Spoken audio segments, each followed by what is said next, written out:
The following program is presented by the Nerdy Show Podcast Network, geeky programming for all nerds across the multiverse. All Nerdy Show programming is made possible by a comic shop, Orlando's #1 comic shop and nerd destination, and with the generous support of listeners like you. To learn how you can support this and other fine geek programming, visit nerdyshow.com.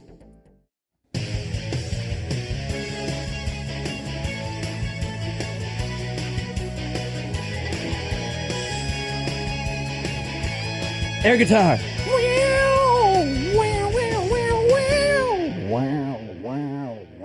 Oh, yeah, it's another episode of Nerdy Show. In fact, welcome to Nerdy Show. It's a weekly podcast dedicated to every facet of nerddom, from comics and video games to science and technology. If it's geeky, we've got it covered. Hi, I'm Cap. Hi, I'm Nikki. Hi, I'm Boar. Hey, I'm Doug. And we're going to talk about all kinds of cool shit today. A couple weeks ago, well, actually a few weeks ago at this point, we talked about Deadpool and how we were, greatly anticipating that film's release. And now it's out, and we've got some feelings about it. We've learned that science can perhaps erase memories, a la the Weapon X program. Some crazy shit's happening with DC Comics right now. And Apple and the FBI going head to head. All kinds of things to discuss. But more importantly, how's everybody doing? I'm doing pretty well. Moved my cat into my house today, so I'd say that's like 5 stars right there. Where was your cat before? At the house I'm moving from. Oh. But Did you have to... It's a house-to-house cat move. It's Okay. been Did you a while, herd it man. over, or was it... Well, Did you put it in a box? Yeah! There Get was him up! There was a cat carrier involved, but it's been a while since for the move to happen, so I've been without my cat for a couple weeks. Cat Traumatic. carrier's a smart thing. I broke down. So One time I had my cat not in a cat carrier in the car, and it was like just getting into absolutely everything that it shouldn't. And I, at one point, had to pull it because it was embedded in my roommate's neck. Coheed? Yeah. Oh. Yeah. Well, how about you, Doug? Absolutely nothing. Yeah, me too. Work. It's been... Work. I- It's been I don't work, believe and it. that's it. You can't be doing nothing. Well, I played maybe 20 minutes of Skyrim. I heard you playing Fallout just a little while ago. I did. Well, I played maybe. I heard some major yeah. VATS action coming from the living room. That was literally like just before we started rolling on this. Like I played a few minutes of Fallout. I went into a building. I shot 8 people, and then I stopped to come in here. So that little Sounds bit like of you got some Skyrim. pretty good Fallout stories for us. Yeah, I went into this warehouse, and there were like these gangsters with machine guns, and I shot one guy, and then I moved to the other guy. None of them were synths. That's my Fallout story. Cool story, bro. It's so true, all of it. Yeah, Actually happened. I've been working. You'll see the fruits of my labor soon enough via Nerdy Show, but that's all I got to report right now. That's it. The Phil Collins interview came out in text form, so there's that. Yeah. Do we have to see your fruits? Hey, it's optional, Okay. but if you want to, I ain't gonna deny you. Yeah. Are there any fruits coverings? What? You know, you Like gonna dress up? chocolate? You gonna dress up the Oh. fruits, or we Oh. just have to? We're getting some bare fruits. I'd say dip it in chocolate, dark chocolate. Yeah. Yeah, sure. I like dark chocolate. Yeah. It's the only true chocolate. I'm just gonna say this right now, and if you don't like it, I'm sorry. Fuck milk chocolate. I don't. I only like milk chocolate. Fuck dark chocolate. Fuck it. I only like milk chocolate. Man, we're getting into the heavy hitting issues here. Hey, man, it's We've what got really some strong matters, opinions, dang and it. we're divided on chocolate lines here. Dark chocolate all the way, man. Hashtag team milk. Gross. Yeah, gross. Super gross.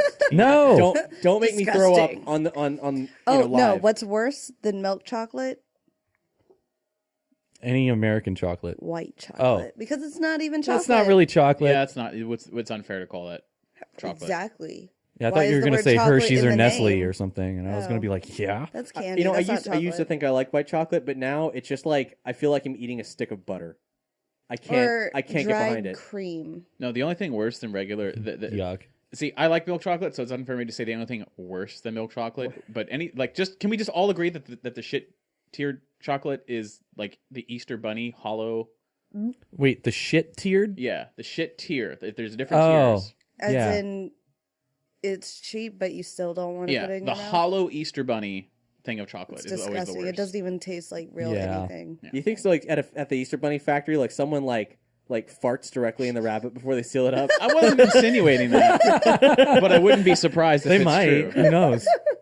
That's why they purposely How do you get made that it job? hollow. That's like they position the hollow rabbit like against their butt, fart directly into the eye hole, and then covered up with the pastel yellow frosting to make that little eye. And like, Would you have to have some Perfect. sort of like a specialized butt plug to direct like? That's the little Otherwise, you're going to bunny. lose a lot of pressure. I've never seen that offering before, like a valve release.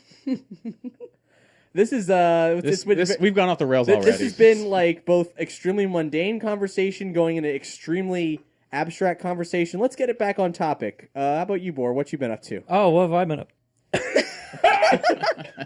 Oh, he choked. I've been a little sick lately, and apparently coughing all over the place. I got a new piece of tech recently Oh. that's pretty cool. In the case itself. Okay.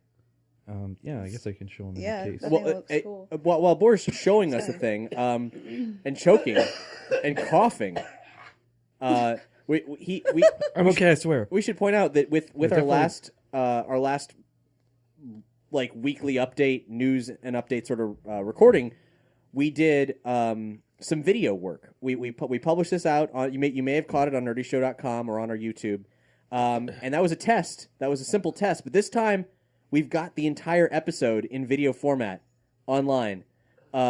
So if you want to watch us in the studio, if you want to watch Bor coughing or see his recent tears, If this is about to turn into like a patient zero situation, no offense, man, but I'll put you down. If it means saving the world, if it's a patient zero situation, we are all done for. Yeah, Dad. you're already fucked. So We got to figure out ways to like mutually assured destruction in this room. Is what we got to do for the betterment of everybody else. so knock over the lamp, start setting fires. Like, We'll just All right. let Well, out our what I was big- trying to talk about, I got these things called Here, HERE, by Doppler Labs, and what they are is they process sound in real time. So they're kind of like high-tech hearing aids, if you want to put it like that. But there's an app for your phone where you can control EQ, volume. You can add like effects to whatever you're listening to. So, like, say you're at a concert and there's not enough reverb or something, you can add reverb or echo or lots of other things like that. That's super weird. So it's like a cybernetic implant almost. Yeah, I mean, it sounds weird, but like, for example, I showed them to my girlfriend and told her what they could do, and she immediately stole them from me and then got out an acoustic guitar, and I think she was pretending she was playing in Carnegie Hall or something, because you can totally do that. is it good for like noise cancellation? Like if it detects stuff coming in, and you can. Yeah, there are modes for tuning out noises and stuff. One thing that I used them for recently was I actually took them to Deadpool and I watched the entire movie with them. Ooh. Did you? Was it like? What? Did you watch it in Carnegie Hall, or was it everyone a robot? Like what was the sound? What does filter? that mean? I Bor? could have done that, but instead what I did was I jacked up the volume a little bit, and then I took out some of the bass because I thought it sounded a little bit muddy. Because you can remix the real world with them. Like, that's the whole point of them. Oh my god, how much are these things? They're $200. They're not super cheap. But they're made for, like, taking to concerts and listening to live music with. Does it have Bluetooth capabilities? Yeah, that's how you control them, is Well, I is mean, through Bluetooth. So you can play songs off your phone? Actually, no. That is not one of the functions. But wouldn't it make sense that you could? Right? It not would only make can sense, but it would probably take extra Then that has hardware. been Like, out it would for probably have so to be long. bigger. Can you, Does by it- any chance, record what you're hearing? No. Shit. Because you could, So, dude. You could. It doesn't do any, like, all it does with the audio is, like, the app is changing the processing. Right. I got you. Yeah. Yeah. So all it does with the audio is take it from the external microphone and push it into the internal speaker. It doesn't actually Go like through the phone, broadcast yeah. it or take it from anywhere else. I feel like I've seen infomercials for that for like 10 or so years now. For stuff just like that. Oh, to hear the TV if it's far away, like yeah, You mean hearing aids? No. But that's like that sounds like a cool thing to have, like especially if you go to some of the venues in Orlando Yeah, that are like really crappy Exactly. for sound quality. yeah. Yeah. One thing that they did for the release was they're giving them to attendees of Coachella, allowing them to purchase them before anybody else. Here's a $200 thing. We trust you with Right. that. I assume that the reason that they're doing that is because they can get people to be like, "Oh, it sounded so awesome!" Like because I had these things, like. Yeah. I'm pretty sure they won't know what the name of the band they were listening to was, but they will know the sound was good. Right. Hypothetically, except for the point where they're drunk and high, so the sound quality don't mean shit to them. But sure, exactly. Why not? Yeah. You can tell I'm a big fan of festivals. Could you maybe devise a way to go into a festival and hack it so you could broadcast to people? No. Using their Bluetooth, hooking to their Bluetooth over their phones? No. Isn't that what the FBI's doing? I thought I explained that. No. I'm playing dumb for the lead in, but whatever. It's a conversation for later anyway. Gotcha. Well, so let's talk about Deadpool then, because you saw Deadpool. Everyone saw it but me. Right. So that leads us to the question: what the hell is wrong with you, Doug?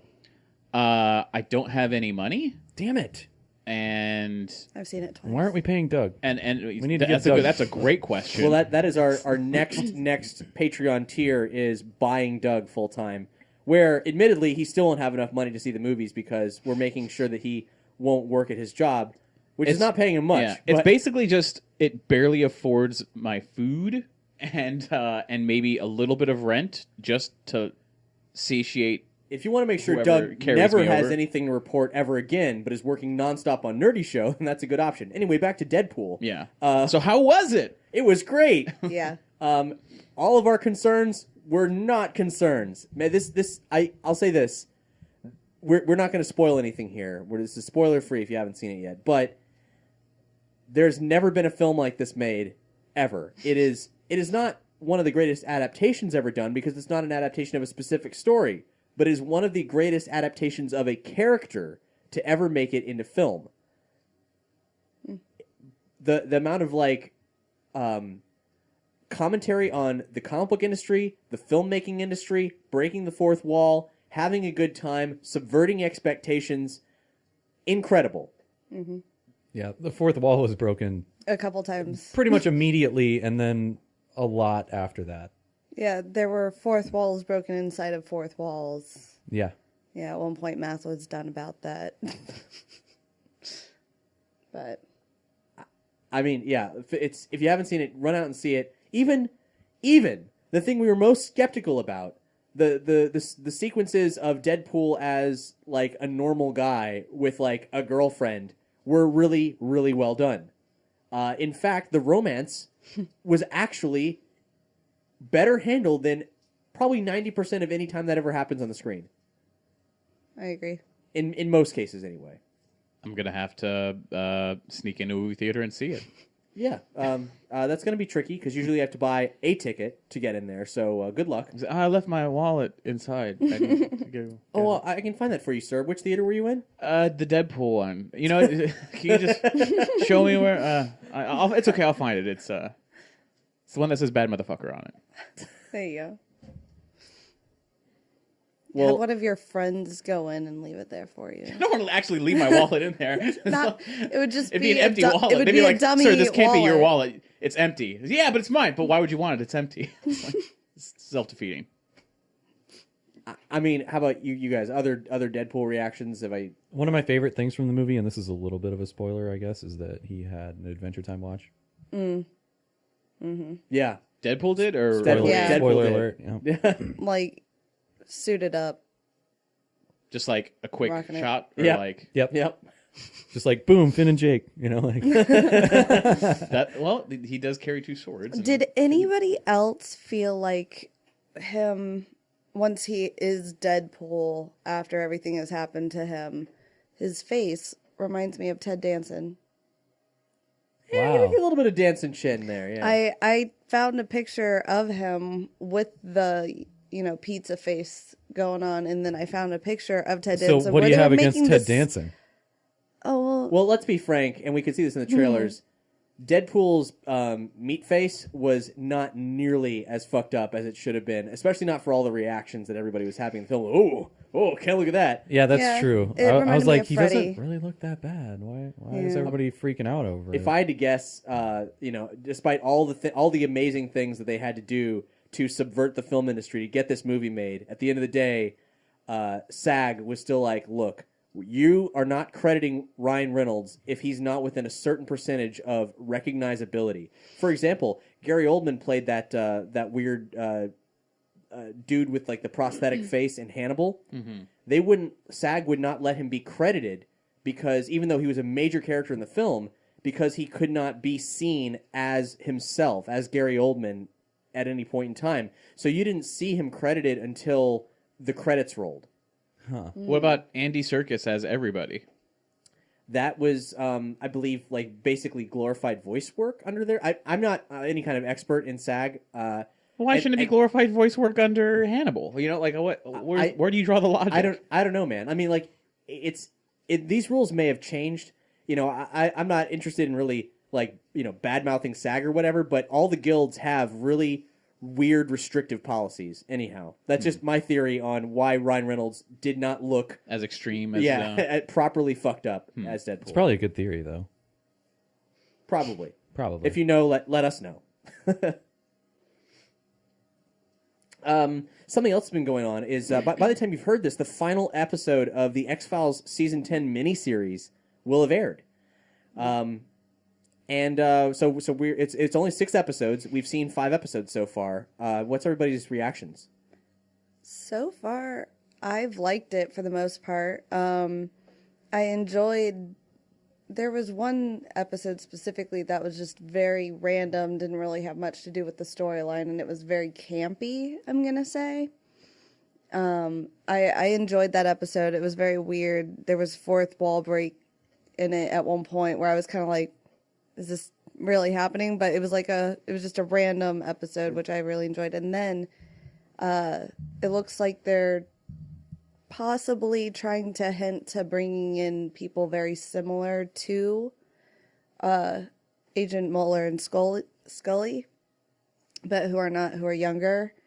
I'm not sure if that was just for an episode or if this is going to be something that they're hoping to get picked up. I sure hope not. What you're referencing there was the 5th episode With Einstein. which was a very strange episode that combined like Muslim jihadists with Californication. yeah and a bunch of different aspects and then like a weird parallel to Mulder and Scully in these younger agents, all these parts that shouldn't have made any kind of sense together and then did It connected it all at the end. yeah it was an interesting episode, but like very strange. And I did love the comedy episode that's written and directed by Darren Morgan, the guy responsible for all the funniest, weirdest episodes of both X-Files and Millennium, featuring I can't remember his name, but the dude from Flight of the Conchords. Conchords. Yeah. Not the manager.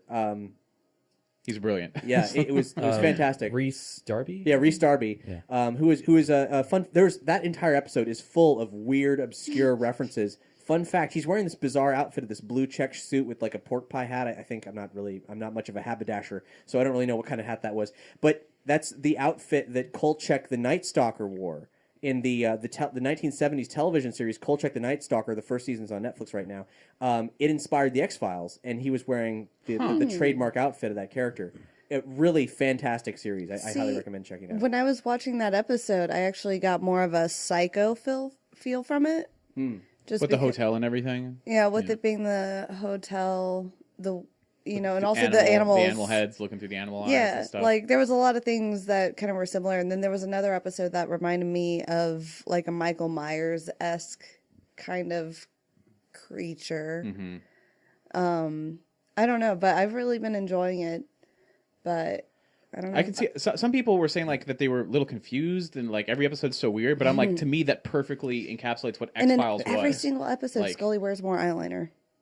Like I didn't notice it was that. rough. But to me, the idea of like it starts with a strong mythology and it looks like it's going to end with a strong mythology episode, and then there's just weird stuff in between. I'm like, that's like exactly what you would get in a full season of X-Files, but just crammed into 6 episodes. Admittedly, like it started with an X-Files mythology episode talking about the aliens and everything, and then reset the status quo, and then but it was all so serious, it was so heavy, and then practically none of those threads were picked up again during all the Monster of the Week episodes. I feel like these bookend episodes are like you could dismiss all the stuff in between and probably just pick it up one after the other. Which is kind of a shame because it feels like I actually heard, and I'm not sure if this is true or not, but I heard that it was actually aired out of order.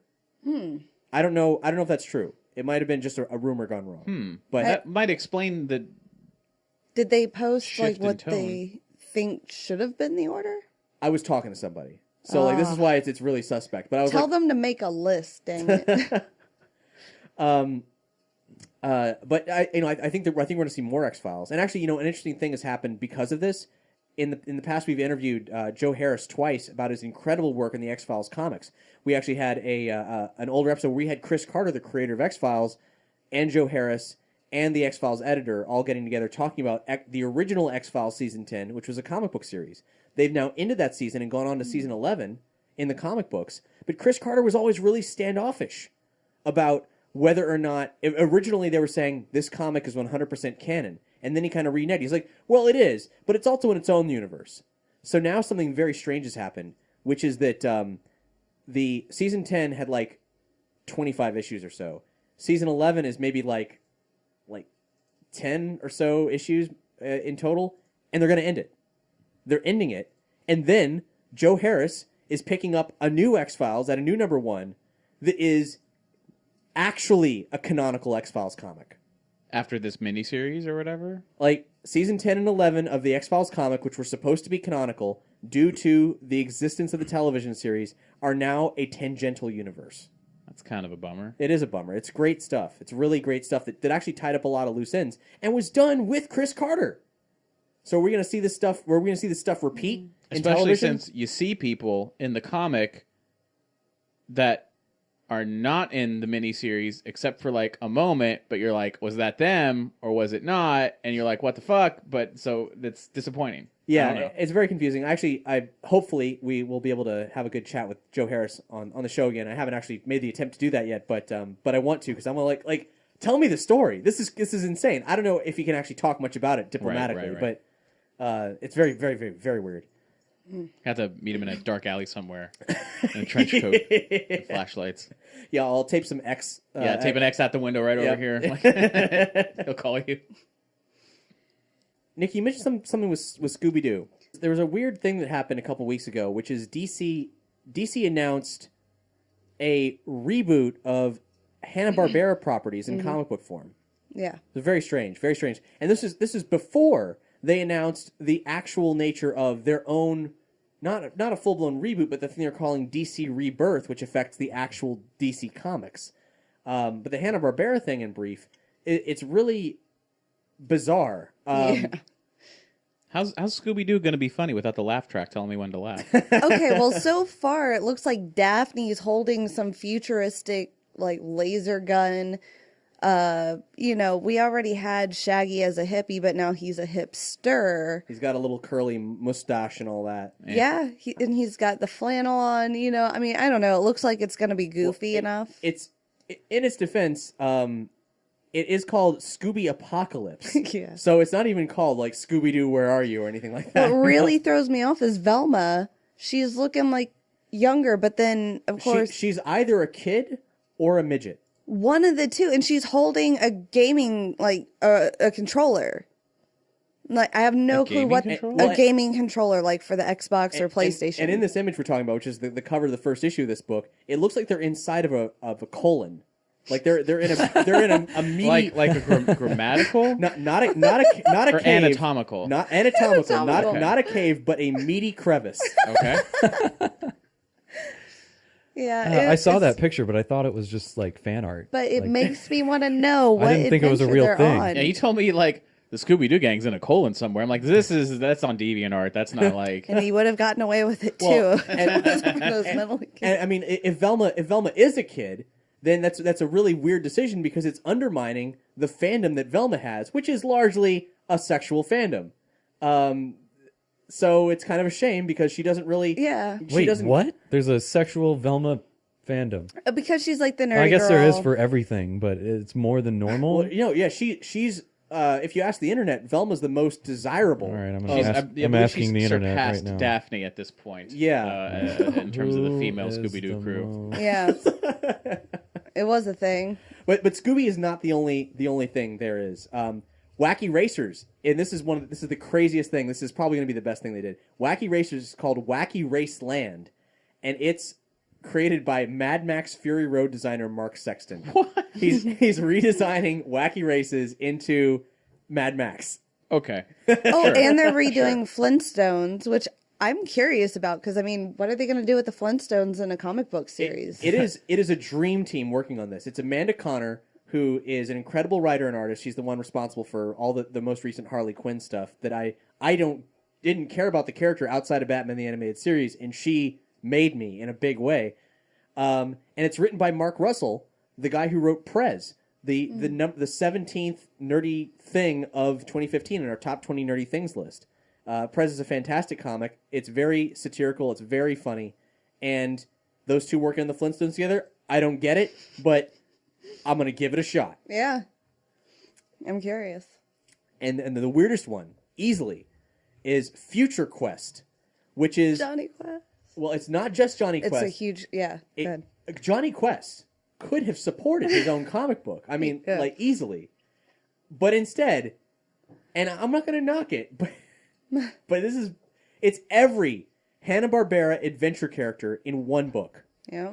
It's Johnny Quest, Space Ghost, the Herculoids, Frankenstein Jr., the Impossibles, Birdman, the Galaxy Trio, and Mitor. All of them. And I'm most Weird. excited for Space Ghost. All right, I've got an update. Does it take place in the future? I've got an update on don't know. the Velma thing. Oh, okay. Oh, okay. I have searched the internet, and I tried a couple different search phrases, including most desirable Scooby-Doo female, Daphne stuff versus like that. Velma. Nothing came up with anything good until I typed in sexy Scooby-Doo, and then it's almost all Velma. Holy shit! She's the green M&M of Scooby-Doo characters, Yeah, like apparently. people want her. There's some really graphic stuff here.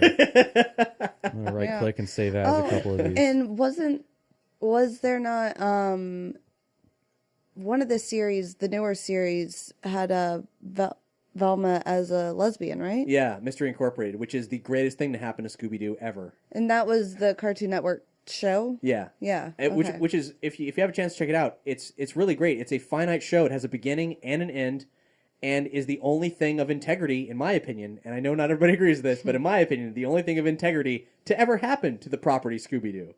There you go. I kind of hate. I need to Scooby-Doo, check it so out. Like, I'll believe you.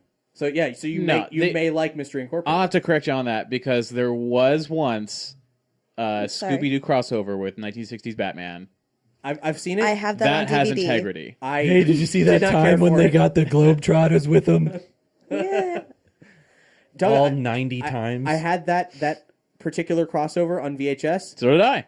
I didn't care for it. I have it on DVD. Because that's because you don't have a soul. I need to get on That's because Blu-ray. you're a kid. I'll take Kids it. with their DVDs. Oh, right. I forgot you- Blu-rays. tell you what. Like, I'm not up on the Blu-ray status. I have a Blu-ray. I'm not up on What's the to be up Blu-ray on? status. I mean, I don't know. I'm still at DVDs, and then I call Blu-rays DVDs like an idiot, even though I know there's a huge difference. They are digital video discs, so Thank Well, you. it's actually digital vertical disc, which has to do with I know. Versatile. Versatile. You're right. Haha. Well, you're right. You're right. actually, I it's out-nerded you. I always thought it stood for video. Is that because of the layers? Because that's a logical thing to assume, and I thought so for years. Or Yeah. according to Murray from Flight of the Conchords, who you brought up earlier, it's dubbed video dubbed. I don't even remember that. I do, because I'm a bigger nerd. Good. Enjoy it. And No, I'm really not. You Here's your win. trophy. so the other DC thing they're doing, DC Rebirth. Now, we've talked a lot of trash about DC in the past, and rightly so, because they manhandle their own comics like an abusive spouse. Like they take good things that they have going for them and slap it around just like a fucking monster. They don't know how to run their own company. They're running their company into the ground. In fact, Marvel made up more than double of the total comic sales internationally or something in the past month. Wow. Like, DC is a sinking ship. There was a time where if DC Comics went under, the entire industry would completely fold because brick and mortar stores could not support it not existing in a two-party system. But now Image and the other third parties are doing so good, and Marvel's doing so good, if DC folded, it wouldn't matter. Damn. But they have great characters. They have tons of potential. Here's the short version of what happened, in case you're unfamiliar with the timeline of DC Comics. The 90s sucked. They were struggling for relevance. They killed everybody. They made terrible decisions. And then in the early 2000s, Jeff Johns comes along. And Jeff Johns writes a book called Green Lantern Rebirth, which undoes all the bullshit of Hal Jordan turned evil and killed all the Green Lanterns and the whole Reign of the Superman bullshit. And he starts recovering everything that was great and beautiful about the legacy of DC Comics, all these powerful characters. Saying you didn't like the Reign of the Superman? It was all right at the time. I love Superboy, and that's the look for Superboy. Yeah, Superboy and Steel and come on. But the part where Come on, Cap. the part where Cyborg decimated Coast City and Green Lantern is just crying all the time and then kills all his friends because he's so grief stricken. Come on, Parallax. Come on, 0 Hour. Come on. I don't even know what you're talking about anymore. So you win. Now who out-nerded who? I'm gonna lose on comics every single time. Just So Jeff Johns fixed it, and him doing this Green Lantern Rebirth started this whole chain reaction of DC Comics really lifting up the legacy of all their incredible characters and making it like the campier, more fun comics company. Marvel was still kicking ass and being really fresh and modern, but DC had a different vibe to it that was still really fun. It was comic books. And then they destroyed all that. They had an event spiraling out of Green Lantern called Brightest Day that was really cool. It was uniting the Vertigo universe, which previously some editor said, you know what, we don't want characters that smoke cigarettes and do drugs and masturbate or have genitals at all in comic books. So we're going to just quarantine Vertigo over there. John Constantine, not in the DC universe. Swamp Thing, not in the DC universe. So Brightest Day brought them back in. And just as they're doing that, just as they're celebrating, just as they have this cool multiversal event called Flashpoint, do their victory lap, they kill the entire DC universe. They reboot it in this thing called the New 52, which is a terrible marketing scheme because unless you were following the books, the New 52 means garbage. I was reading it, so I know that there's 52 finite universes. It's not an infinite multiverse like Marvel. So they got the New 52. Mm-hmm. Okay, great. Okay. 52 new number ones. The entire continuities are truncated. And the Justice League have only existed as characters, like Batman and Superman, have only been on the scene for, get this, 5 years. So all the Robins existed within a 5-year time span. What? Oh, and then, of course, with Batgirl, and this is going to be forever my complaint, is the fact that she once was still Oracle. Then she goes from Oracle back to Batgirl. Fully functional legs. Oracle was her in a wheelchair. Yeah, I mean, she still has some PTSD going on, but then she's young. So, I wasn't really shot. How does But that... how does she go back to being young? Where did all these years of being the Oracle go?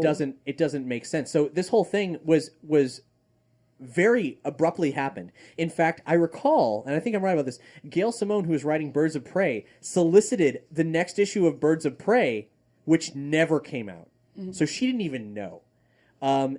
They start these new number ones. There's editorial control over everything. So people are publishing books with their names on it that they submitted a script for and then had everything about it changed. To the point of one guy actually was losing work because the thing that he wasn't writing that was terrible had his name on it. It was a catastrophe that started to improve, and during this time span between when the New 52 happened several years ago and now, there have been some good books, but mostly it's them dropping the ball again and again. And the reason that I like to criticize is that there's this guy running it, Dan DiDio, who doesn't know comic books from his own asshole, and Jim Lee, who's a great artist, but shouldn't be running a company.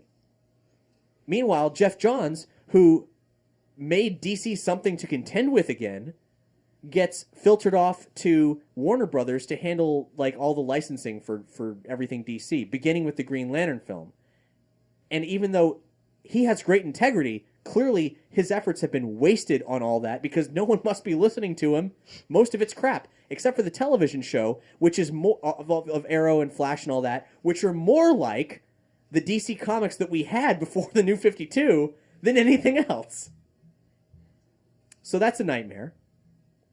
And I'm sorry, I've clearly had the the floor here. No. I just don't even know what you're talking about. Yeah, it's just so complicated. It's just like, all right, when are they gonna reboot in real life? Like, when are they gonna shut down and It's just just start they over keep- again? Every time they try to do something to help it, they keep kind of screwing themselves over a bit, like more. Yeah. But I haven't heard much about what the new reboot is, but I'm just tired of all their reboots. You should be. You should be very. You should be exhausted. I am too. I'm just like, I'm done, man. I tried so many times. This thing is called DC Rebirth. Yeah. It's headed by Jeff Johns to be almost a company-wide rebirth. It's what Green Lantern Rebirth and Flash Rebirth were to those specific titles for this whole mess. Okay. It's coming May 25th, and it's an 80-page one-shot book that leads into a complete relaunch of everything, starting at new number ones, except, get this, Action Comics and Detective Comics, which are going to their actual all-time numbering. So What the fuck? Like what? Action Comics is 957, and Detective Comics is 934. So that in a couple of years' time, they can have issue 1000. But Is that the only reason why they're doing that? Just Yes. to have a fancy number? Yes. Oy. But he says this thing that's happening here. First of all, in this interview with Combo Resource, he says, like everyone else, I'm skeptical of relaunches. Understatement, massive understatement. But the Rebirth is beyond the back to basics approach. It's not just going back to square one. It's much more than something so simplistic. We need to do our best to get this right, and everyone has come together to create a cohesive universe and terrific stories that work individually as well as together. We're doing it by building on everything that's been published since Action Comics 1 up through the New 52, relaying the groundwork for DC's future while celebrating the past and present. It's not about throwing anything away. It's quite the opposite. So something's going to happen in this book that is going to return some kind of like multiversal layer to it, so you can have the same kind of fun that Marvel's My having. head hurts. I know. And this is what's wrong with comic books. And DC has always been at the forefront of what is wrong with comic books. But the good news here is, even though me explaining all this shit to you is like, oh, I'm getting a headache, like this is a migraine-inducing amount of information here, is that the books might actually be good. Like this might actually if they are, be... then I'll start reading them, because I'm not going to do it now based on all the convoluted. Oh, it's gonna. All right, we're gonna wrap this up. But oh no, wait, we're gonna change it midstream, and then we're gonna do this. And if there's no through line, there's no whatever. He's been talking a lot about legacy. What they might be turning the DC universe into is something that can be basically a DC Comics for all time. Something that really is just as fun as, say, Young Justice. Young Justice was a great version of the DC universe. Young Justice happened at the same time as the New 52 was happening, which made the New 52 all the more insulting, because you could be like, this cartoon show has all the continuity you just got rid of, and it's doing it 10 times better than you'd ever done it. So, that's what's up with DC. All the books are ending at issue 52 for the ones that actually stuck around from like the first launch. And so on. So they made it 52 issues. Yeah. Well, I guess it's a good place to end that, you know. yeah. Like, Yeah. So that's what's up with DC Comics. maybe they're secretly obsessed with like numerology, or like, gotta get to 1,000. If we do this, then They might be, because they really might be. Yeah, and I there's a whole like list of things that have been canceled and are coming back and all. There's a bunch of weird titles out there, but yeah.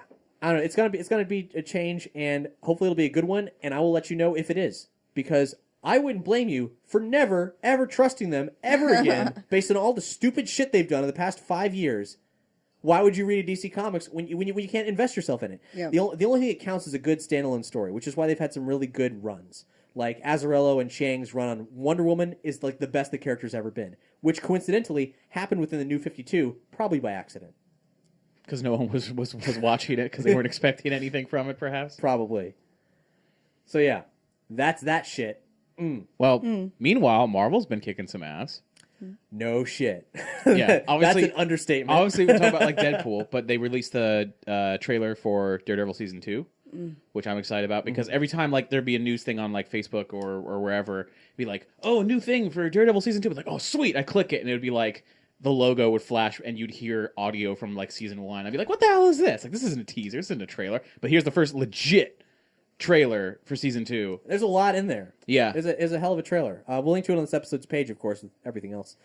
And a dude from Walking Dead's playing Punisher. Yeah. I can't remember his name, but he's The guy who played Shane. Yeah, the guy who played Shane from Walking Dead, and I was a little, I don't want to say skeptical, but I was definitely just sort of like, oh, he's an interesting choice. We'll see how he does, and I'm waiting to see him. I've been waiting to show him the trailer. I thought he looked pretty good. Looked like he's gonna play the part pretty well, taking it pretty seriously. I'm anxious to see where they go. I still wish they'd gone for an older Punisher and gotten in Thomas Jane, who could be, admittedly, he could be older, but he's much older now than when he first played Punisher. Right. Have you guys ever seen, I think it was called Dirty Laundry, which was... Yeah. Yeah. His return as the Punisher unofficially. It was a fan... The quote, fan film produced by Hollywood people starring a Hollywood person. Yeah. Right. Well, once he got a hold of the script, supposedly he just, like, pretty much put his own funds behind it and made it happen with his connects. But I don't know. Either way, I loved it. But I had heard there's still rumors that not to tie in with Daredevil, but there was rumors that they were reaching out to Wesley Snipes to be Blade in the established Marvel Cinematic Universe. Should be so weird. And I'm like, dude, I hope they do that. That would be awesome. Just to make, you know what? All that's canon. Just everything that happened years before all these other Is Blade superheroes. supposed to age at all? I don't know. Probably He's not. Yeah. Yeah. I guess they can CGI him. I haven't seen Wesley Snipes in a long time. But Neither have holy I, crap, yeah. has it been a long time since Blade happened? Yeah. It's true. But also new stuff about the Guardians of the Galaxy. Mm-hmm. James Gunn tweeted the first official photo, like teaser photo on the set. Such sort as of it thing. is. Yeah, Character silhouettes, basically. Yeah. But it was still pretty cool. It was cool to see little Groot, Groot.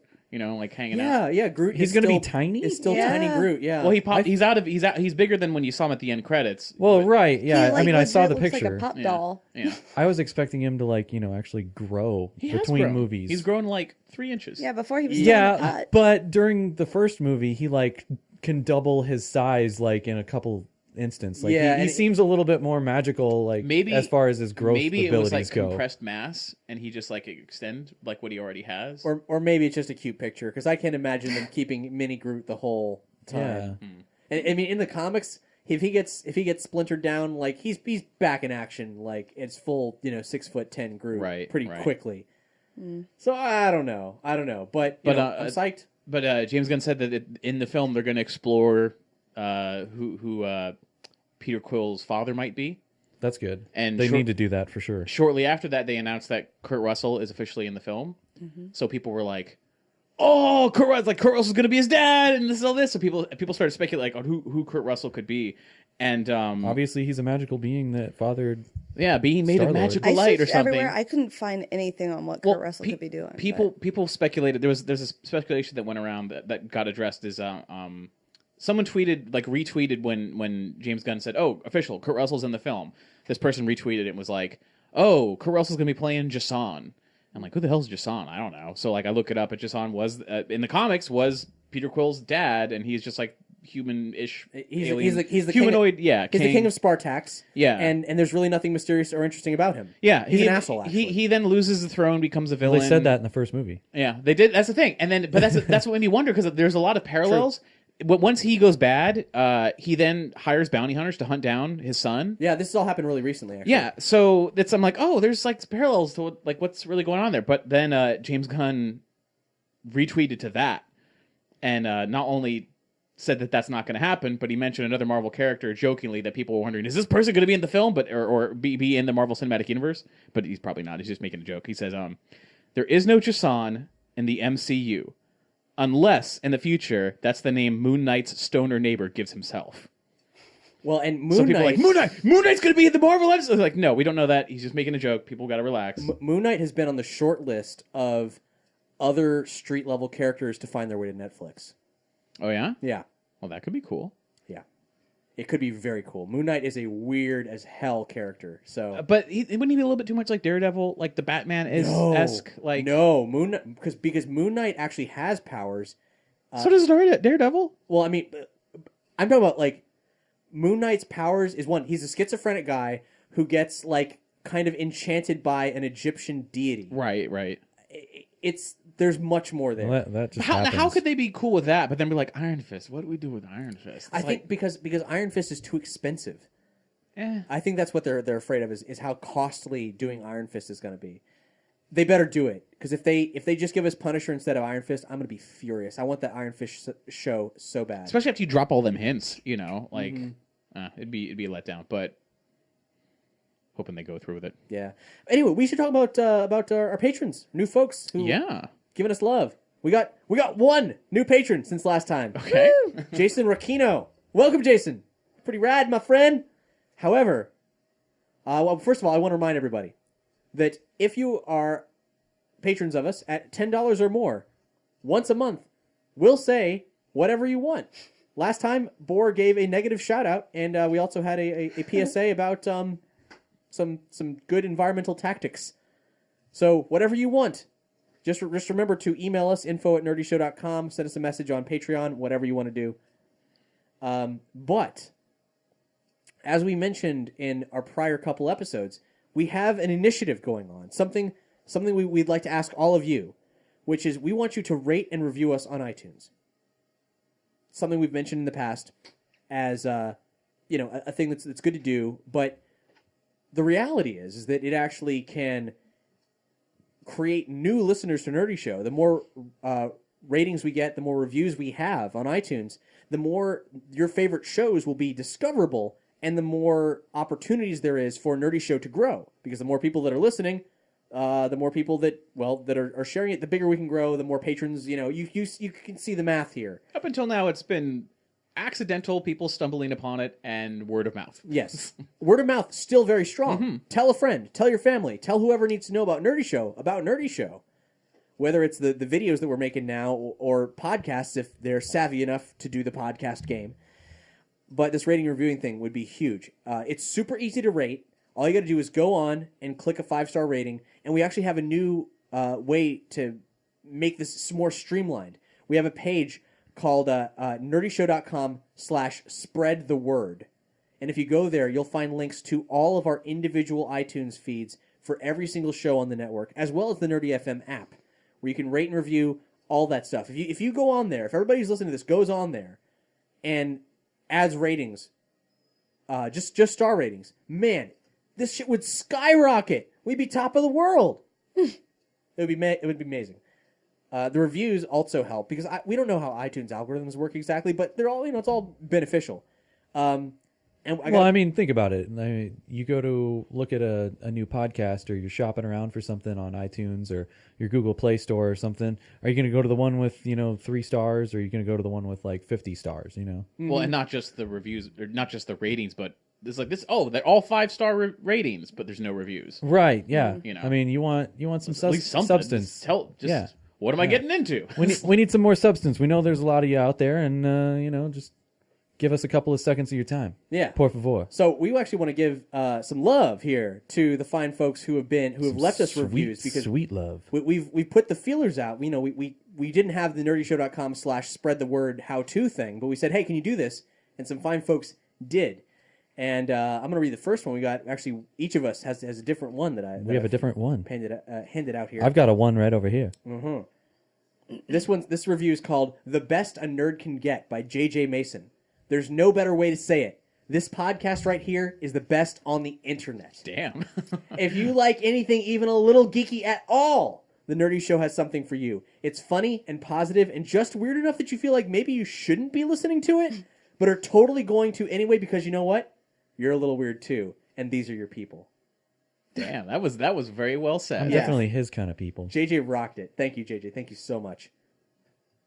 Mine says, great podcasts by To Action Fan. I came for the Doritos, but stayed for the other nerdy goodness. Truly, they have all things nerdy covered in this podcast feed. And then he also posted a review on the Dungeons and Doritos page. Delicious, crunchy snacks, mayhem, chaos, drama, hilarity, and good times for all who listen to these tales. Thank you to Action Fan. Nice. Whoa. That's the crinkling of a Dorito bag. Showing it off on the video portion Spicy, of it. sweet chili for those of you who are flavor curious. It's currently my favorite. I'm not curious about that flavor. That's actually my least favorite Doritos flavor. What? Yeah. Oh, I know what's some your people favorite? think that that's heresy, but What's your favorite? literally any other kind of Doritos. I Well really like the then. taco ones. Do they still make those? They, I see a bag right behind you. Taco Doritos in the retro bag are distributed in most parts of the United States except Florida. Son of a bitch. It's awful. I've never tried any of these flavors before. They're looking at the Doritos shelf for Dungeons and Doritos here. All right. More reviews. Sorry, I got one of these sorry. things over here. I'm gonna go ahead and just read it instead of talk about Doritos the rest of the time. A network for all nerds across the multiverse by Wolfboy 1988. Are you a nerd or like things considered nerdy? With quotes. Do you like hearing people's opinions on the newest anime, comics, video games, or tech? Do you enjoy dramatic readings and or dramatic role playing? Do I have a network to recommend you? If you have something that you like to nerd out about, then chances are they've talked about it in at least one episode of their many shows. The hosts are amazing people, like, me, who continuously You added that thank part. No, I didn't. Wolfboy thought I was great. The hosts are amazing people who continuously thank the community for the success and funding them. If you want something nerdy to listen to, then I say to you, welcome home. Thank you, Wolf Boy. No, he Nice. really didn't love me in there. I lied a little You made bit. that part up. I've been influenced by Brandon. Now, Doug, I have one for Yeah. you that's special. Just Okay. because this was left on the Ghostbusters Resurrection page. Oh, okay. Nice. Okay. So for Ghostbusters Resurrection, this subject is feels like Ghostbusters. I mean that as the highest compliment by Jeff Stormer. Excuse me. He says, Ghostbusters is an easy thing to get wrong tonally, I found. You can either be too silly and lose the stakes, or too serious and married to the minutia of the canon and lose sight of the humor. GBR really nails this balance. The characters are goofy but grounded, the stakes are real, but there's always room for jokes. The action scenes are just the right balance of wild and restrained. The players know when to cite the Ghostbusters protocol and when to fly by the seat of their pants, and it's exciting as often as it is hilarious. That's awesome. Yeah, Thank you, Jeff. Nice. yeah. So wonderful This makes me reviews. feel warm and fuzzy. It's Yeah, nice. Did my person have a name? yeah. To Action Fan. I think you read Oh, it. that was the. I didn't realize that was. We'll work on a reading comprehension. Well, see, it didn't look like an actual username. Fund the network so we can educate poor Nikki over here. Look at her. She's sad because she's not, I'm sad. she doesn't know how to read. It's sad.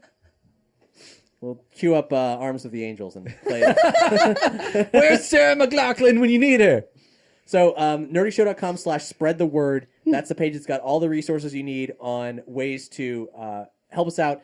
Full instructions on rating and reviewing on iTunes if you're curious how that works, why we're doing it, all that stuff. Anyway, if you can help us out, great. The star ratings would be amazing. We've actually got a few shows that actually have no ratings right now, which kind of no public ratings because they need to have several ratings before they publish publicly, which kind of makes sense because these haven't been published in a while. Atomic Robo Nuts and Bolts, no public review yet, or ratings yet. Bits, Rhymes, and Life, no public ratings yet. Nerd Groove, Derpy Show, and Nerdy Show Book Club. So if you like those shows, please go on, give those things 5 stars, and any reviews. But across the board, anything you can do would be great. Especially Derpy Show. And what's the don't know. story I there? don't What's the story there, understand Bor? What's the story with Derpy Show? What people got questions, I'm sure.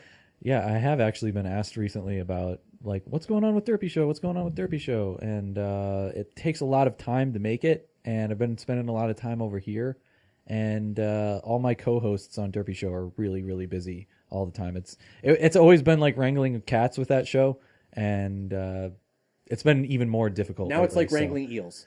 Yeah. Plus my attention's all over the place, so I mean, I plan on bringing it back whenever I can get them to do it, but that's difficult sometimes. So And committing to a schedule is kind of the antithesis of the spirit of Derpy Show.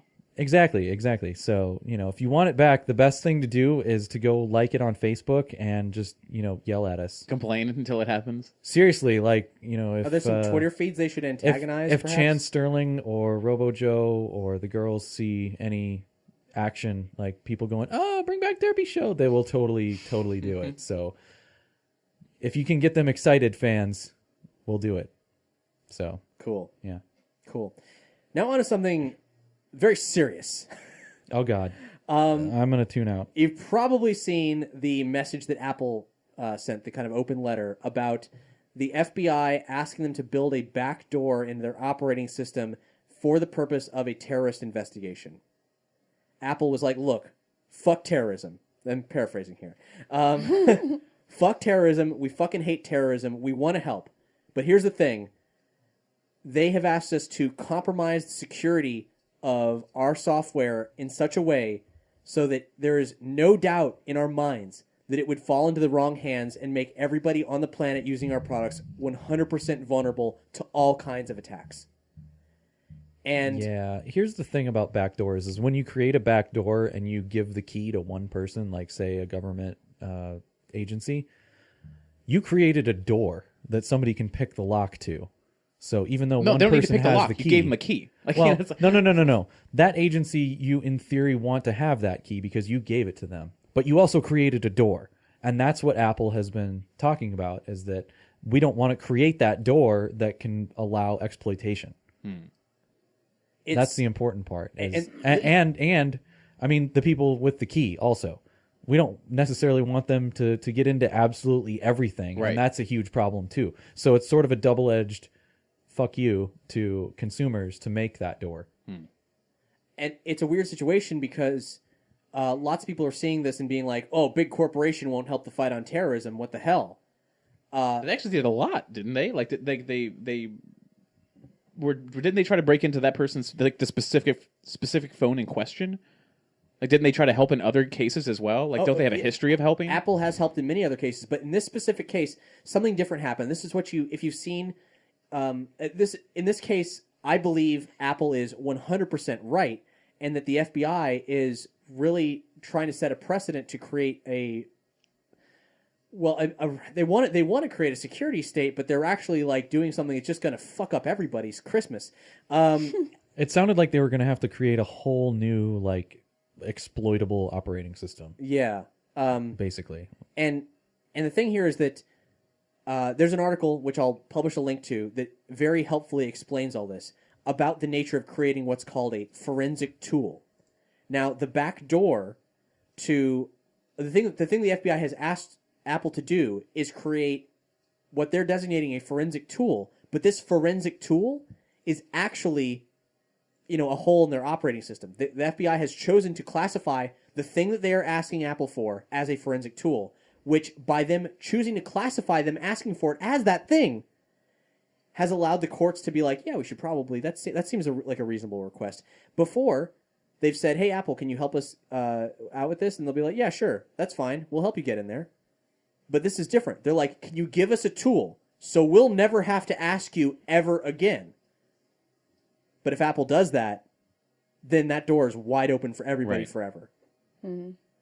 And there's a whole, the article I'll link to has a whole explanation of the entire process for how it would, all the peer reviewing and scientific study and everything else that creates a forensic tool, and the amount of steps involved in this simple request for build a back door has so much involved in such a huge period of time that the FBI is actually delaying the process of cracking this terrorist's phone by requesting that it be something much bigger than it needs to be. If they said, hey, Apple, can you crack this phone for us? It would be done already. Right.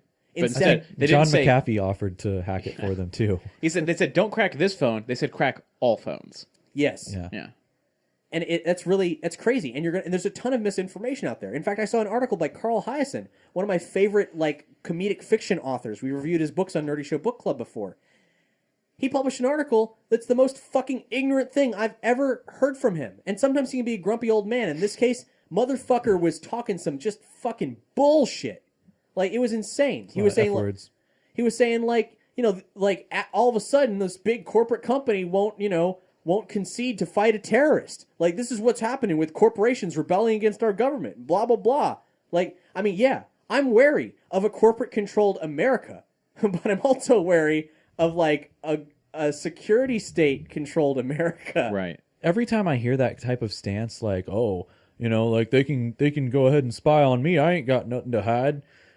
I am mind boggled by that sort of mindset. I don't hide your credit card information. Right. I don't understand what could possibly be going through their mind. They think only the government would be able to do it, but the fact is, Like, yeah, go ahead and take away all my freedom. if the government, well, even if you were actually legitimately okay with the government looking in your phone whenever it wanted to, I'm pretty sure that same person would not be okay if a hacker could do it, like a complete stranger, and stealing your data and stealing your credit card information, your bank information. But your I'm talking even more generally, like even if it wasn't a phone thing, like when the Patriot Act came around, there was a lot of talk about things like this, like government spying, NSA spying, shit like that.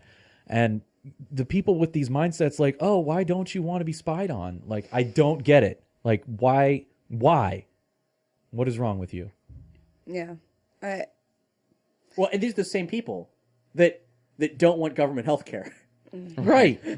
Right. It's my body, it's my business, but you can put cameras in my house. Can you decide which version of socialism you're interested in? No. I think it's absolutely ridiculous. It's like, even if you have nothing to hide, there's still just this thing about, being a human. You still poop with the door closed. Yeah. And a lot of people have legitimate reasons to want to hide things too, like for their own safety, for the safety of the country, for the safety of a lot of different things. It makes no sense. Yeah. No for one just should be wanting okay privacy. with that. I thought privacy was in the Constitution, is it not? Should be. So I don't know if there's anything that we as normal people can do about this. I just make a big stink about it. I mean, And explain it to others so that they don't, when they hear it on like a news bite on, summed up in 12 seconds on, mainstream news channels, they don't say, oh, Apple's refusing to help the FBI. They're bad, But if they hear it from other sources, then they could, hopefully get the straight answer. Yeah. So that document, that article that I'll forward everybody to, is a very straight answer because it outlines exactly what is being asked of Apple and how insane it is. And it's weird. It's troubling to me how many heavy conversations we've ended up having on Nerdy Show lately. Like, there's been a lot of headlines that are just like disconcerting.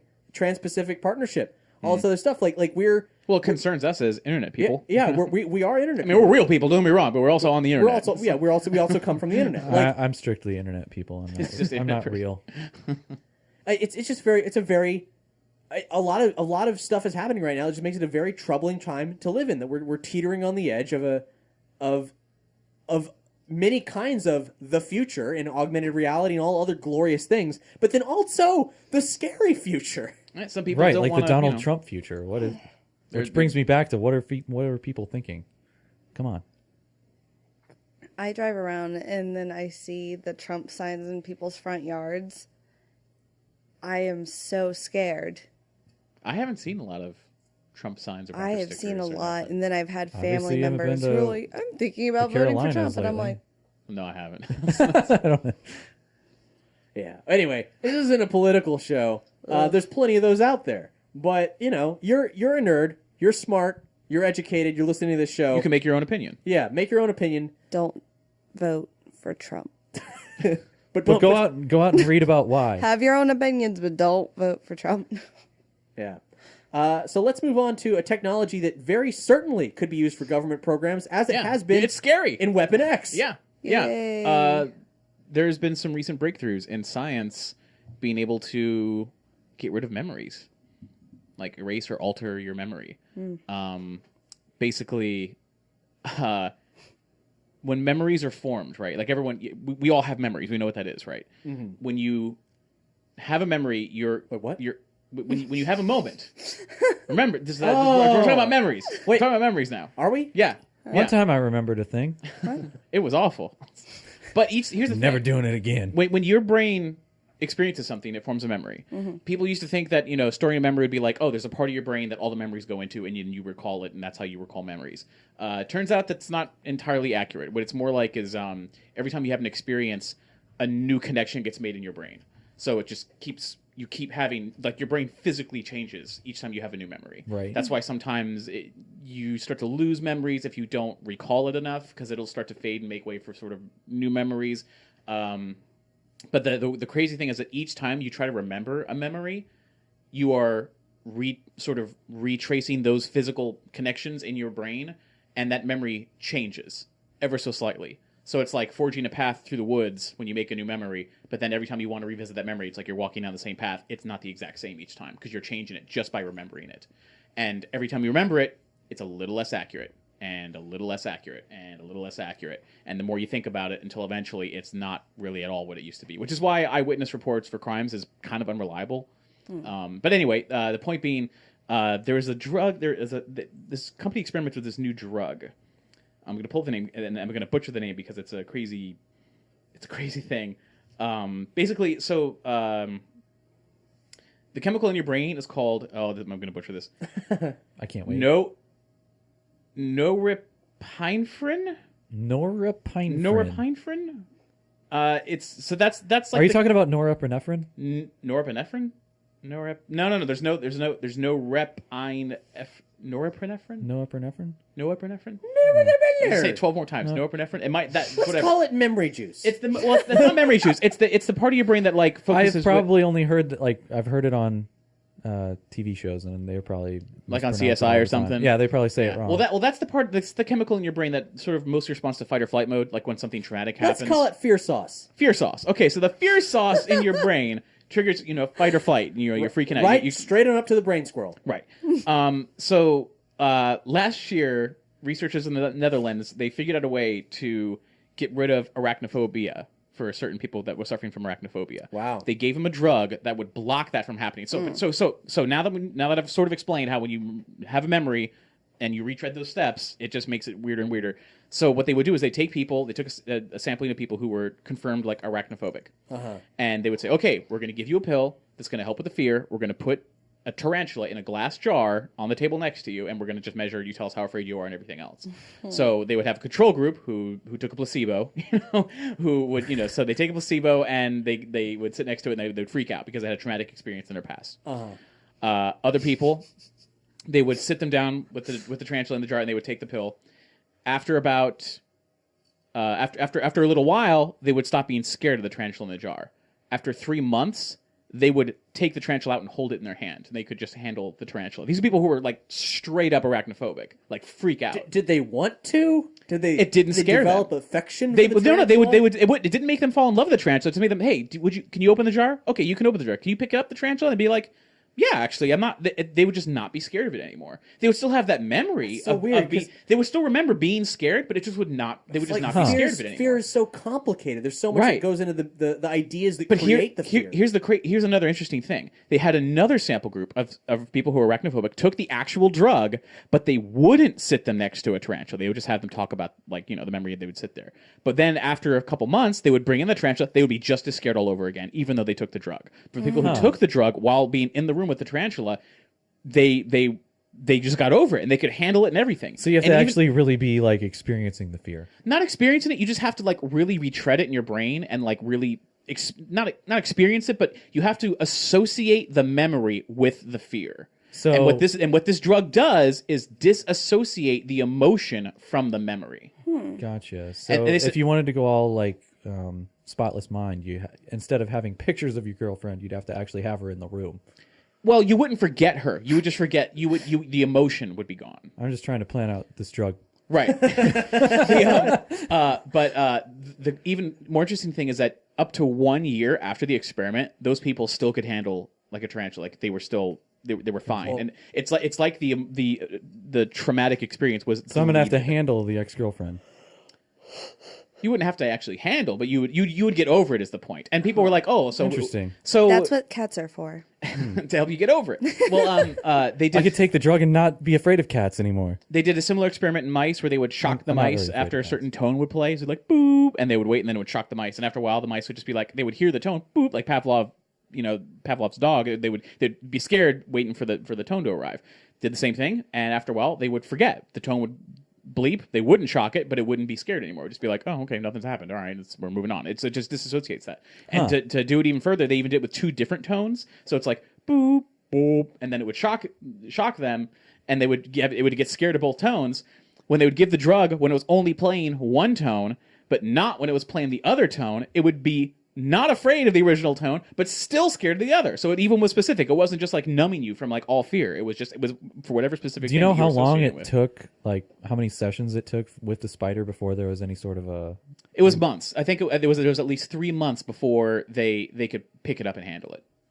Wow. How often are we talking? Like once a month, twice a month? I don't think I don't think they said exactly when. Here's the thing. I'm just wondering, like, for something like how many if you're afraid of experiences? public speaking, for example, how many times are you gonna have to go up in front of a crowd? Right. Well, I mean, this is just With sort this of drug. this is just sort of a promising example. And then again, you wouldn't have to necessarily step in front of the crowd and actually face your fear and touch your fear. You would just have to associate it with your fear. So like, because at first what got them to the point where they could touch it wasn't one day they were super scared and then one day they decided they could touch it. They would sit with it in the jar in front of them and say, oh, you know what? It's not scary anymore. But you can combine this with virtual reality, convincing Magic Leap style virtual reality, and you're going to find yourself... That's a really good idea. I like that. But no, but here's the other thing. Getting rid of like your trauma or a memory is difficult. But what's actually super easy is implanting a false memory just by enough suggestion. No drugs are necessary. Like you could. I mean, you can do that, without drugs. Exactly. Like I mean, again, this is why like eyewitness reports, are not that great. It's like if you say, especially if somebody has an agenda and they're like leading you into exactly. something, That's why you can't really rely on whatever. So it's like there's videos online you can see how easy it is to just through association to be like there was a test done part of this article that I read. There was a test done where they had a woman pose as a psychologist. And this was an experiment they were running to see if they could implant a false memory. And they were talking to these people, and they were talking about like childhood experiences or whatever. And she said she would then say over the course of like one session, she would get their personal history, and then they'd come back for the next session and she'd be like, okay, so I spoke with your parents, and there was an event in your life when you were younger where you actually got into a fight with your best friend, and it got really physical, and you were like really upset. Do you remember that at all? And at first they're like, no, no, I don't remember that at all. And she goes, oh yeah, your parents said it was really out of character, it was really strange. And they'd be like, I do not remember that. I do not remember that at all. She would say, okay, well, here's what we're going to do. We're going to do an exercise. We're going to try to remember it, because she sort of similar thing. Well, you got to re-experience that memory, and it'll come back to you. So just take me through what you were doing at that time, and sort of close your eyes and just sort of think about what emotions you were feeling at that time and that time in your life. Where were you? Do you remember where you were at the time? They said you were at like this, and she would name an actual place because she'd actually talk to the parents and get like a random location that this person knows that they were at. And after a while of just pushing them, and then she would ask like leading questions, like, was it about a toy maybe that you were playing with? Did they take a toy or something? And they'd be like, there was one time where I do remember getting really angry because of this, and it's completely made up, but they feel like they're actually remembering something because they're like trying to, it's like piecing a puzzle together in your own brain. I've had somebody try to do that to me once. Like my mom tried to get me to think that she had taken me to Universal when I was a kid. And it had now never. Here's the thing. It never happened, but she keeps trying to implant this memory in my head. And one of the reasons why that may not work is because there was no social pressure. Like the only pressure was from your mom, and you're like, well, that's just wrong. You're remembering that wrong. But she would add the social pressure of being like, see, I don't have any memories of having gone on the Back to the Future ride or seeing the Ghostbusters thing or anything like that was around back then. But she claims that I went there.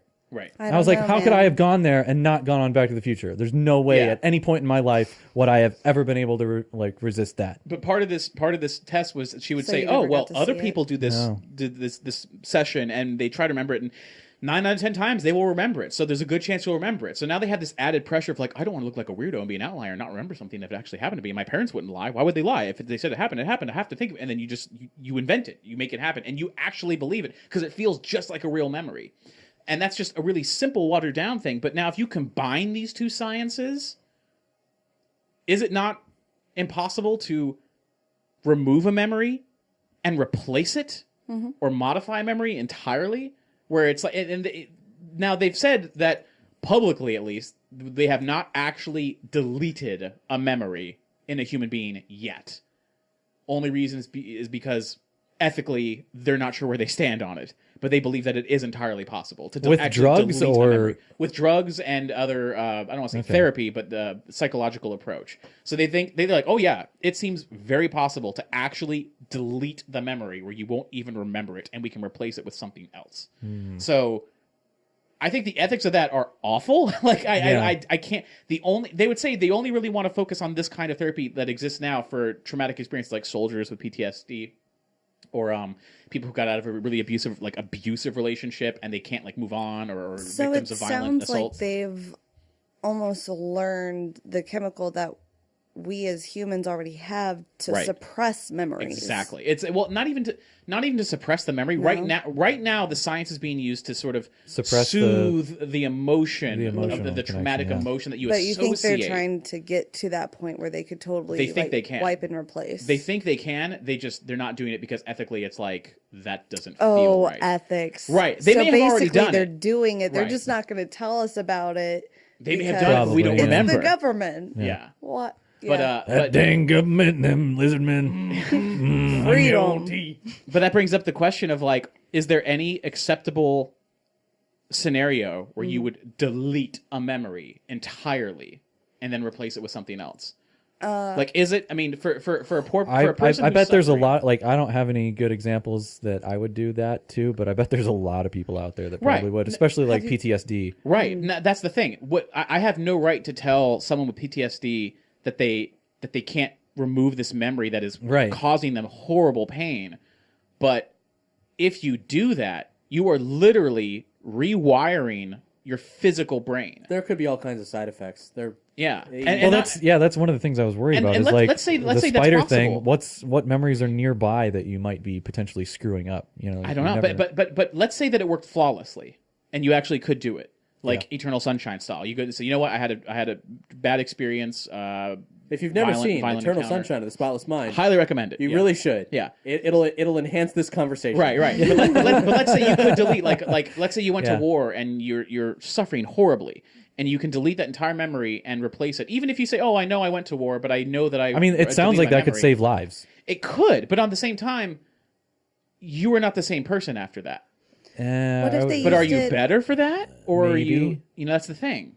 What if they used it for things similar to? I mean, it with this, they're numbing effects and things like that. But to me, I think of like Chuck, the TV show, and The Intercept, and things like that. Like maybe something with this drug could open up your mind to a certain thing. I'm gonna need And some more then- context. I've never watched the show. Okay, so basically, Chuck is a guy. He works for the Nerd Herd, which is, or Geek It's like Geek Squad. Geek Squad okay, cool. is basically Sure. Geek Squad. Anyways, so he's just a basic dude, but then all of a sudden he opens up this email that was meant for someone else that he knew, and it ended up like flashing all these images and things, and he basically downloaded it into his brain. All of a sudden he would like see someone, he'd flash, Sounds kind of like Freakazoid. all the information would just like pop up. He'd understand what was going on. He didn't understand why he understood what was going on.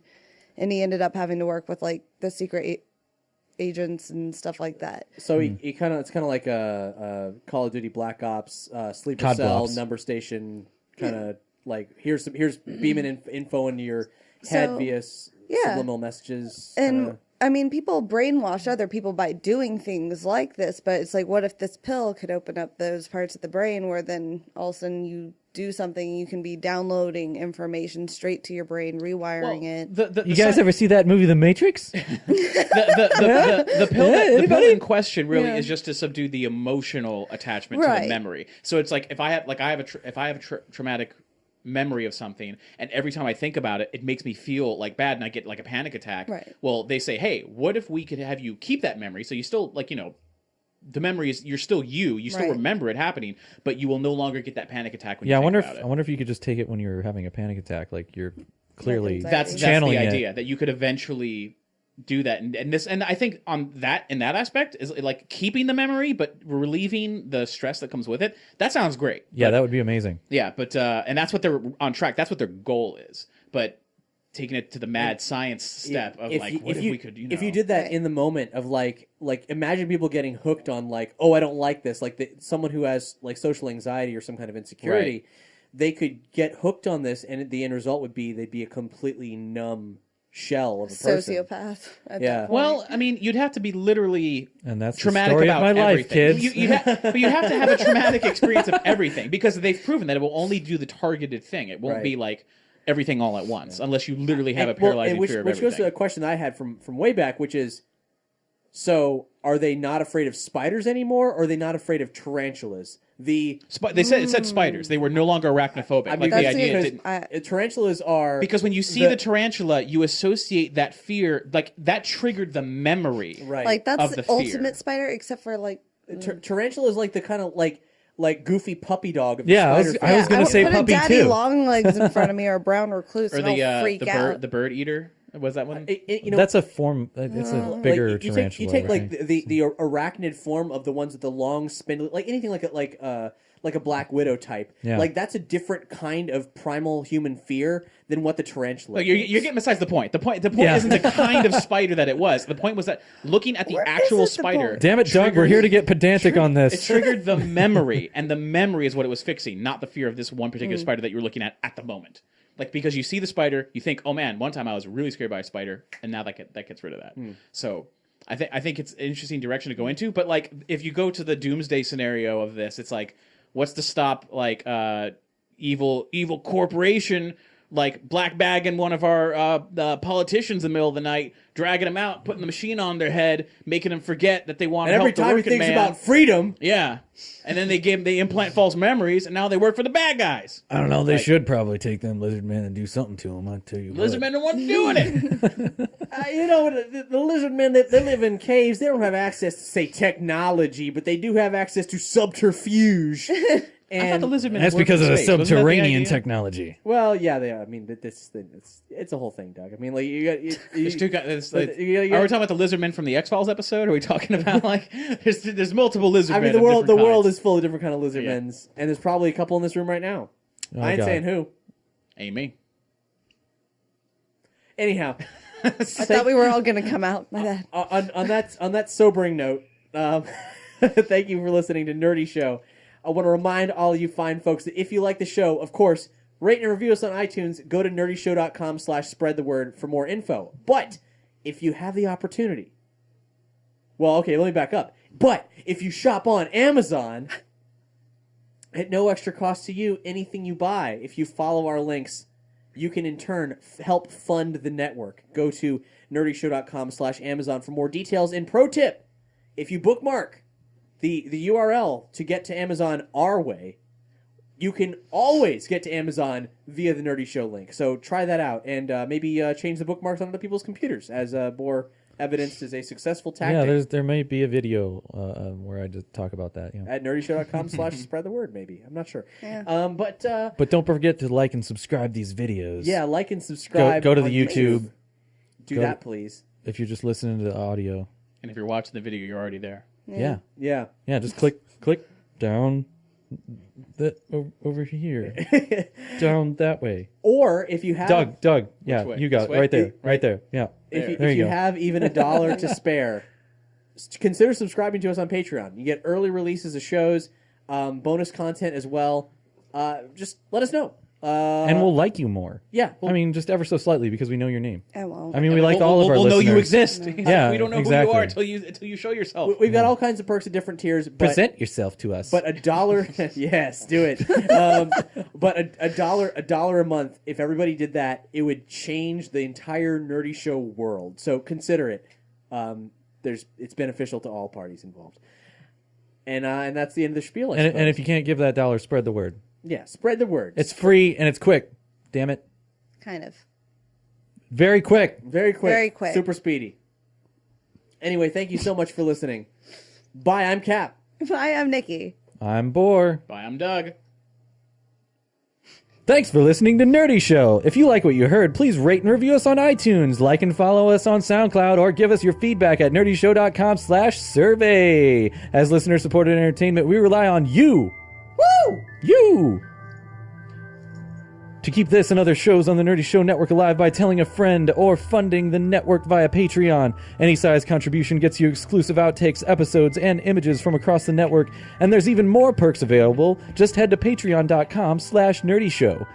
To find out how you or your company can underwrite this or other Nerdy Show programming, visit nerdyshow.com/sponsorships. For more podcasts, articles, community forums, and other awesomeness, visit nerdyshow.com and also go to YouTube and then click subscribe on our YouTube channel. And be sure to follow Nerdy Show on all your favorite social networks. If it's geeky, we've got it covered. Hashtag Hal Noise. Nerdy Show.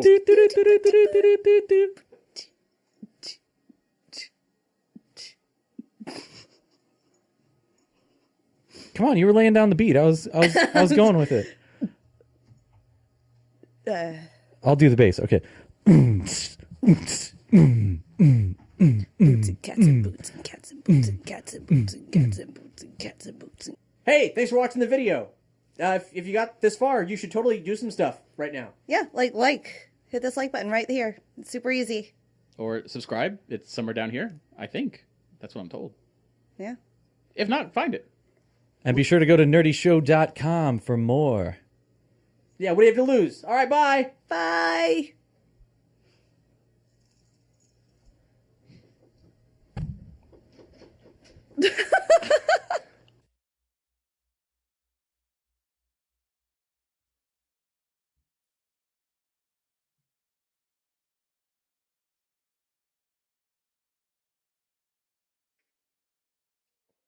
Nikki's gonna poop. 3. What? I said it looks like Nikki's gonna poop.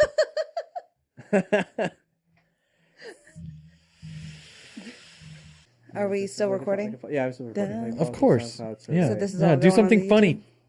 Fucking do something funny. Perfect. Okay. Everybody move a little bit. Move a little bit. Hey, Yeah, what's move up? it. Up and down, to the left, to the right, back and forth. Good Good job. We've got good frame rates going. Woo! Wait, We're high quality. 1080p. Do you think we should do like the Brady Bunch? And like whenever, Da-da-da. like I tell you where everybody is in relation to you. So if like I want to talk to Nikki, I look down, and if I want to talk to Doug, I kind of look this. Hey, Cap. Hey, Bor. How's it going? Good. Cool. It's nice to see you over there, to my Yeah. left, where you are, assuredly. Yes, definitely. Nikki, how you doing down there, I'll girl? look nervously directly into the camera the whole time. great. Great. I'm doing fine. Hey, guys. Hey, you made it to the end of the video.